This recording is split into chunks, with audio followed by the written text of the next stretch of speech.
for a tutorial. All right. Welcome, fellow TFFL owners, to another TFFL Webcast, our first post-draft webcast of 2016. I'm Stick, managing editor of TFFL Media, leader of the Aliens. We are missing tonight our IT coordinator, Hank, the czar CEO of the Wheels. I think I've got it set up here. I hope my echo isn't going to be too bad. I'm not sure where that came from. Guys, tell me if we need to stop. We're joined tonight, as usual, by Berto, our three-time defending champs, head of Jack's Giant Killers. Welcome. Hi, Stick. Chief, perhaps about to use Google Effects with this. Welcome. Good evening. And our very special guest, early in the season, meeting the surprise 2-0 Dirt Devils, managing general partner Nick Martinelli. Welcome. Great to be here. Almost past your bedtime. We'll try to keep it short. So, yeah, we're not too far into the season. We don't want to draw too many conclusions, but we're at a stage where I know people are starting to panic a little bit. I know people are starting to feel good about that. Today was a bad day injury-wise. We had a lot of injuries affecting lineups across the league already.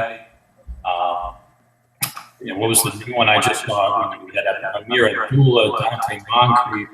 Corey Coleman is the latest. Corey Coleman's the latest one, breaking his hand up from Brown. He's on the Steel City Mongol. So yeah, we're starting to have to work real hard to fill a starting lineup. We're into the heart of the season already. Let's start off with a trivia question and stop talking here for a minute after that, and get into our roundtable discussion. My trivia question this week. We're gonna talk a lot this week about teams that are maybe taking a big fall from the top or a big surge from where we thought they were at the bottom. My question is, name the TFFL franchise with the biggest single season turnaround. I'm looking for a team on the upside, not necessarily a turnaround the other way.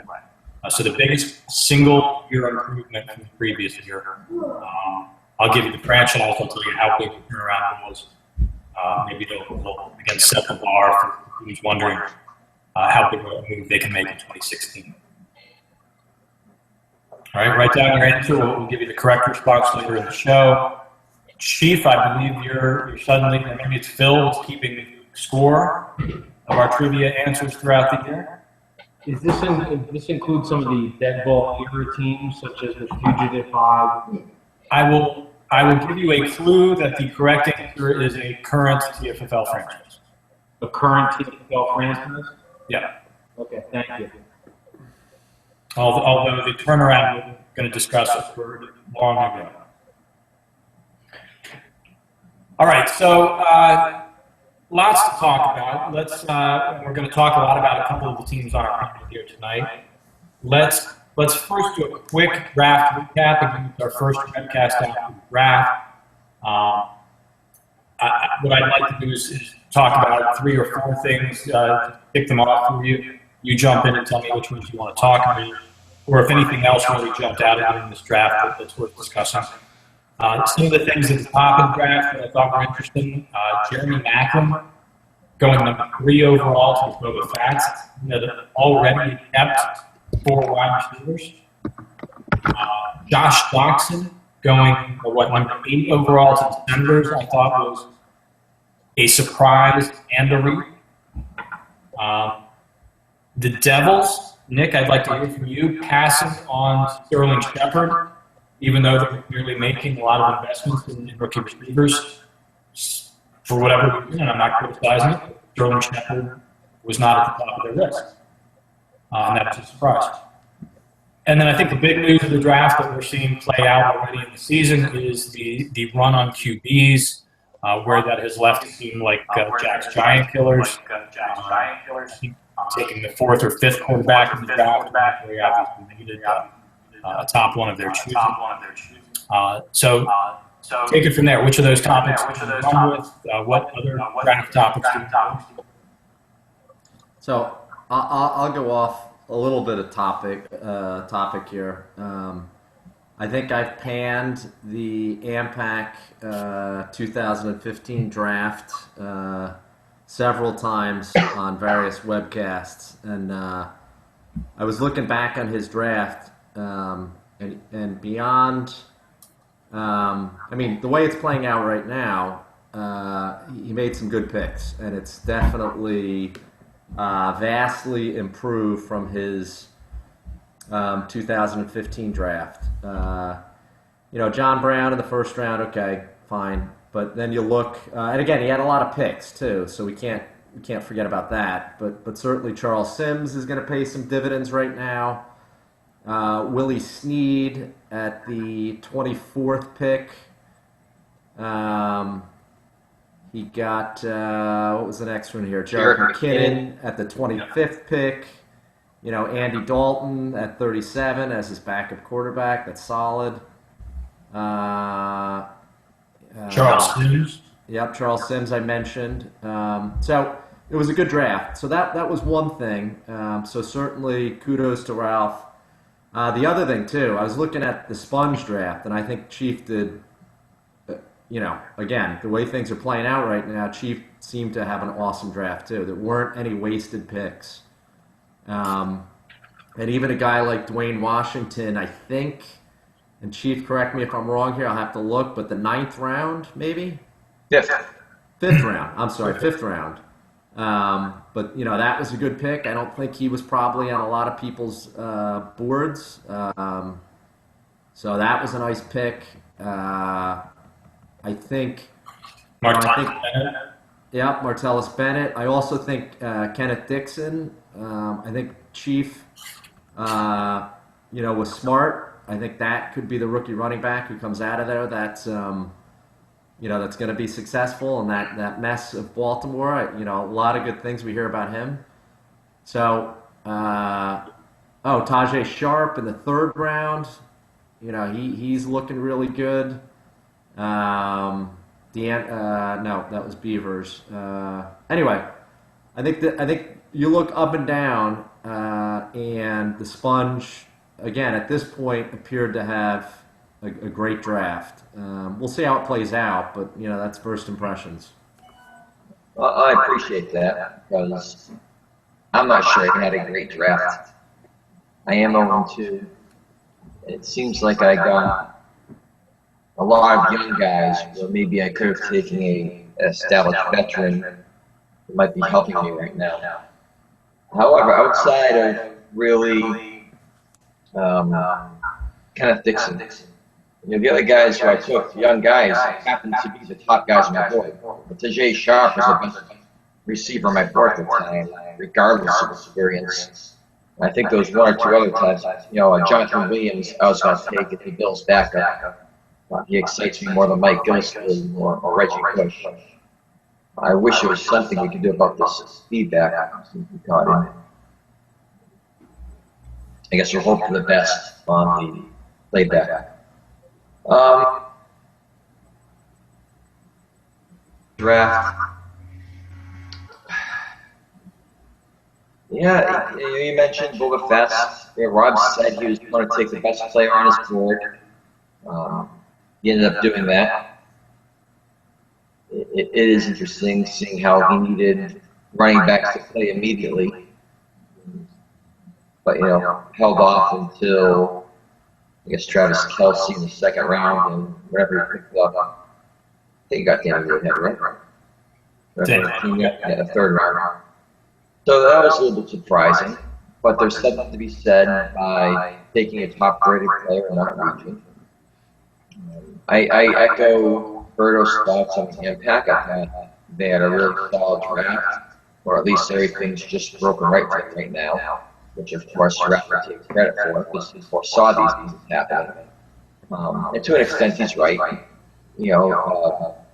Doug Martin has a fairly extensive injury history. Certainly John Brown is a good pick at that point. Some of these other guys, you can say, oh, that was a lucky pick. Well, no, Adrian Peterson, he's getting older. He has injury history. Jarek McKinnon's a good pick, keeping that in mind. So, if I answered the original question, I apologize. I just couldn't hear it very well.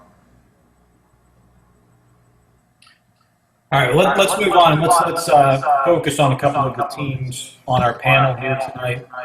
A couple of the early season storylines that we need to start talking about are the defending champions, the three-time defending champions. Not only 0-2, but if you look at the breakdown on the website, I think they are 2-19-1 or something like that. I think 89 points on the year so far. Lowest scoring team in the league, and lots of questions. And I'm not trying to pick on Berto, but our defending champs are 0-2. I know Berto's worried about this franchise. There are lots of things to discuss here. The quarterback. He traded for David Carr. He let him go. He was patient in the draft. Ended up with Eli Manning, who will have some big games, I don't know. Thomas Rawls, I think, has been a big pain point for the Killers. Kramer forecasted was telling us at one point that the Killers were going to rise or fall based on Rawls this year. Gronk being out the first 2 weeks of the year, a big blow. Isaiah Crowell traded away. Arian Foster protected. That's not working out so well at this point. So the bottom line question, are the Killers going to be able to turn around? So I'm hoping, I'm not the ghost of Christmas past and Phil the ghost of Christmas present and Ralph the ghost of Christmas futures or Pac Bowl futures. I hope that's not how it's going to go. So I'm going to do my damnedest to disrupt that narrative and make sure that that's not how things go. But I mean, that's kind of how the division shapes up a little bit. Phil is the present, Ralph is the future, and I'm the past. And I need to sort that out. I had a nice run. I'm not saying it's over, but I'm going to make a. Let me just put it this way: I'm not going to sit on my hands and just let the season run by. I'm going to make some big moves, one way or the other. But the saving grace is I don't think Phil is that strong. So I think it's still anyone's division, but it needs to start this week, and it needs to start with the AMPAC. I look at my draft and I could have been more creative. I wasn't excited about Alan Hearns. Nick screwed me by taking Michael, but then again, how much would that even be helping me right now? In hindsight, hindsight's always 20/20, but maybe being a little bit more creative and maybe trading down after I traded up and getting a couple more picks or something. I don't know, but I still got some good players. They're just continually banged up, and I gotta get over that hump. But then again, I haven't had the devastating injuries as a couple other teams, but they're bad enough right now. And certainly, you mentioned Gronk and Rawls. Eli, I was shocked. After the Jets went off, after Marshall and Decker went off Thursday, I thought I was in good shape because I really thought Eli was going to blow. I thought he was going to throw 3 touchdowns to Beckham against the Saints. And that's just not how that game flow went. Giants decided to play ball control, keep it out of Breeze's hands. The defense looked pretty good, and they didn't score. So I have issues, but you can be assured that we'll either go down in a blaze of glory or we'll make some big moves to get in playoff contention. Berto, right now, real quick, what's your confidence level that your team makes the playoffs this year? On a scale of 1 to 10? Sure. 4. Did somebody hit a baseball through a window? All right, let's talk about the Dirt Dinners now. a team that's kind of the opposite of the Giant Killers. Nick came into the season running a bucket for net campaign, trading away superstar quarterback. And now he finds himself 2-0, back in a familiar position. Let me just skip to the question I want to ask you, Nick. Is this where you expected to be? Is this where you want to be? Say hello to your wife for us. Yeah, she just solved the echoing problem. I don't know what she did. I'm magic. Awesome. I would, in responding to what Roberto had mentioned, I think there were a handful of times, even my team, the Devils have started as good as 6-0, only to manage to eke out into the playoffs after starts. So it's the old saying, it's not a sprint, it's a marathon. I think especially applies to the FFL. And I don't think there's anybody that would look at my roster on draft day and say, "Oh, this guy is going 3-0." You never know. So, do I think am I pleased to be here? Absolutely. Do I think I'm a lock for the division? Not as long as Kirk Cousins plays poorly. What's your confidence level right now that you make the playoffs? Oh, I would say 50%. Just a little bit higher than Berto. Yeah, I mean, or you give me,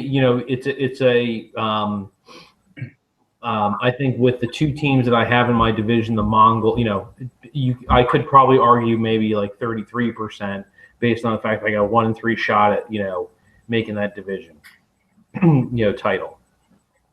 So, real quick, Nick, what I've asked you on email, I don't think I've gotten a good response. I talked about this on the webcast, I think, last week. You went from really not paying much attention at all to all of a sudden making several trades, overhauling your franchise, getting rid of Drew Brees. Talk us through that process just a little bit. I think that it was a matter of saying, what are the long-term prospects for the Devils with the roster as is? So who are my most marketable commodities? Breeze was, and I figured that Cousins had a good year last year. He's got to continue to prove himself because he only got a franchise tag this year. The Redskins seem to be on the upswing. The division that they're playing in didn't look so good. There was an opportunity, hopefully, for them to put up points. I traded years in age for a little bit of stability at the quarterback. And yet, despite making the move to get rid of Breeze, you acquired 31-year-old Frank Gore, and Justin Forsett. A little bit of a mixed message there, but then in the draft, obviously, you went very young. The big question I had that I wanted to address was, are you passing to Sterling Shepard? Everybody had him really as the top rookie receiver, and you went with Will Fuller, who looks like a great pick. Maybe could have gone Shepard first and then Fuller in the second. I think the idea was certainly I thought James White, I probably overestimated his value by obviously quite a bit. Nick, did you think you were gonna get? Sorry to jump in. Do you think you were gonna be able to get Sterling Shepard at 16 possibly? I didn't have him. You know how I predict. I didn't put that much thought into it, but I wasn't looking at Sterling Shepard at 12. I can tell you that. Okay. I had heard better things about Fuller than I did about Shepard. Remember, the Giants' offense hasn't been a dynamic offense where they're throwing up 50 points a game.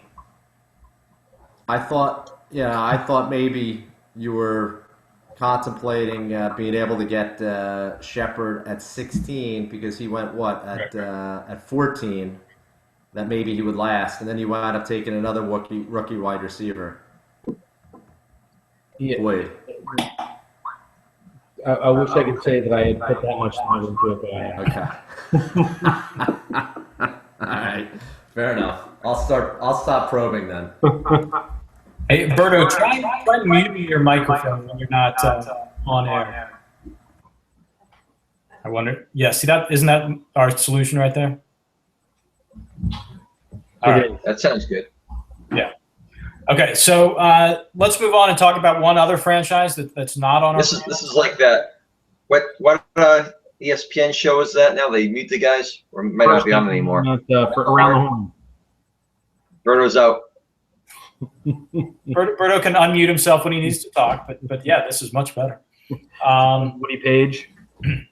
So let's talk about the Lizards. I think with the defending champion Killers on the ropes, the Lizards, who are two-time back-to-back runners up, they probably assume the new role of title favorite at this point.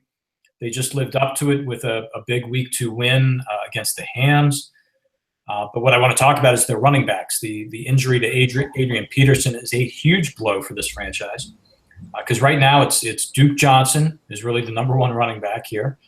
Greg Olson is a starter at running back every week. And then they have 4 bench guys who I noted combined for 1 fantasy point in Week 2, vying to be a number 3 running back here. There's obviously no depth. They're probably not going to land a big difference maker in free agency.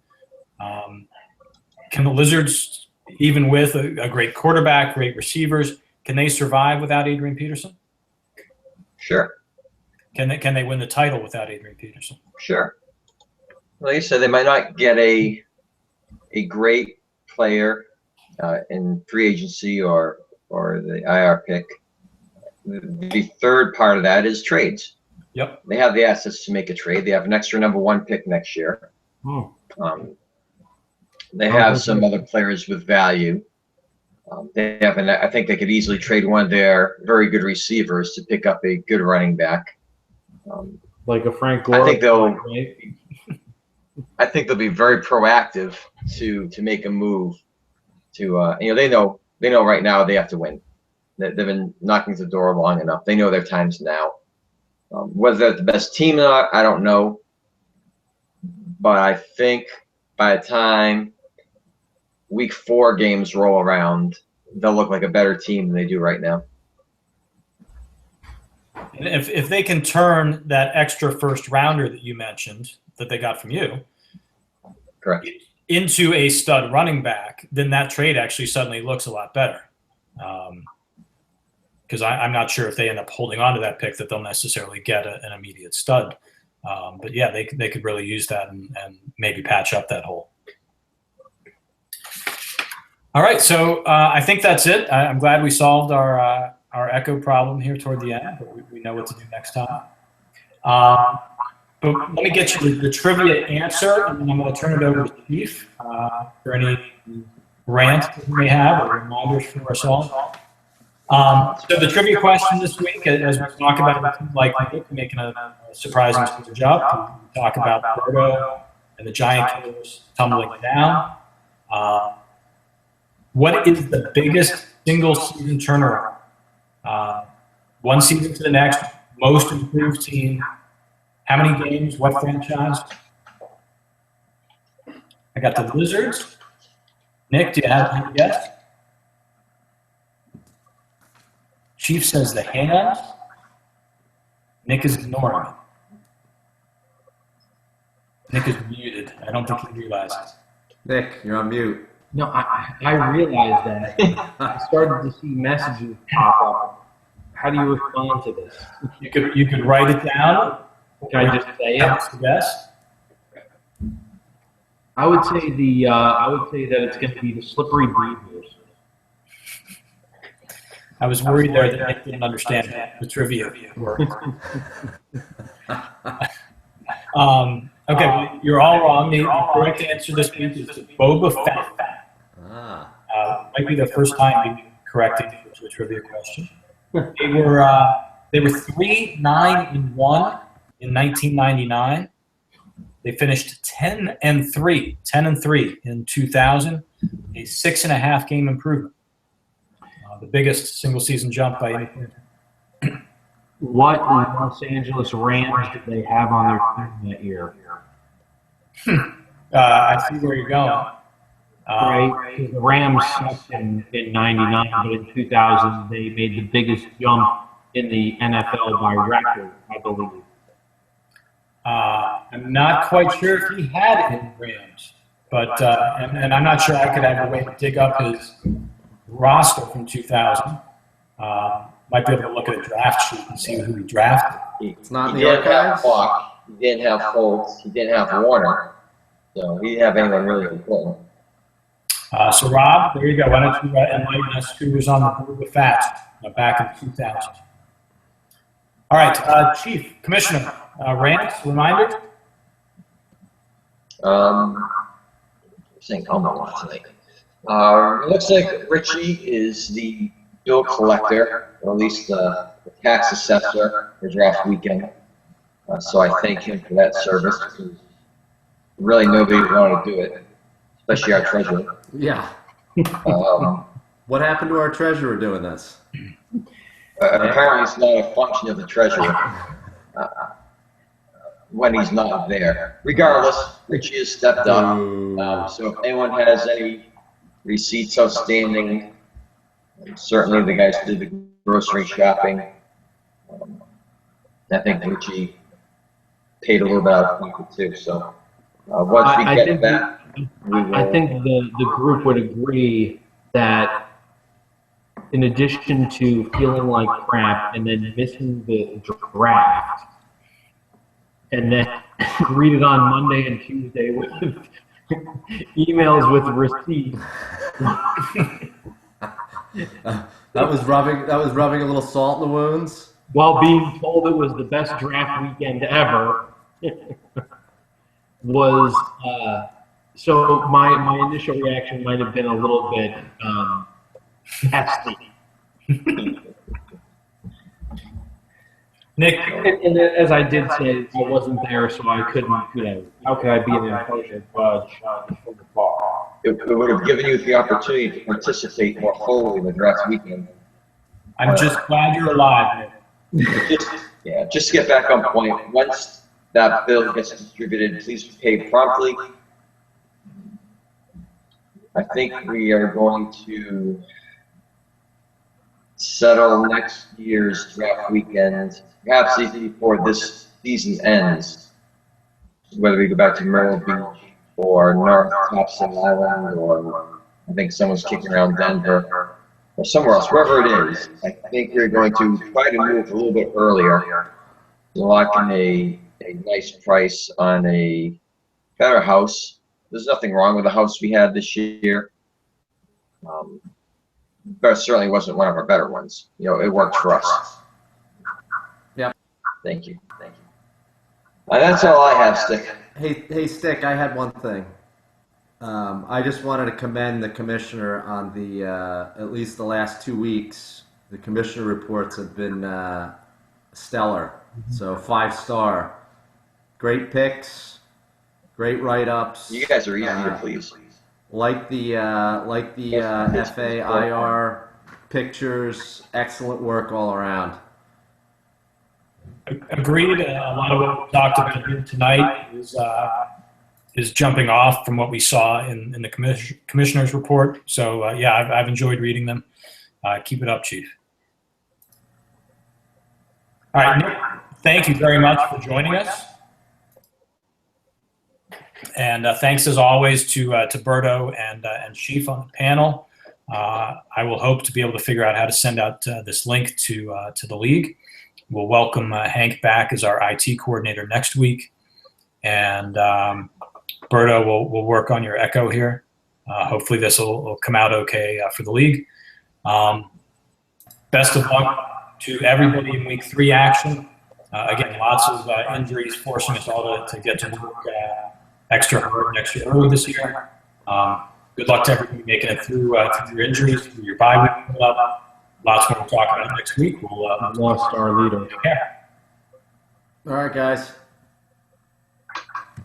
Good night.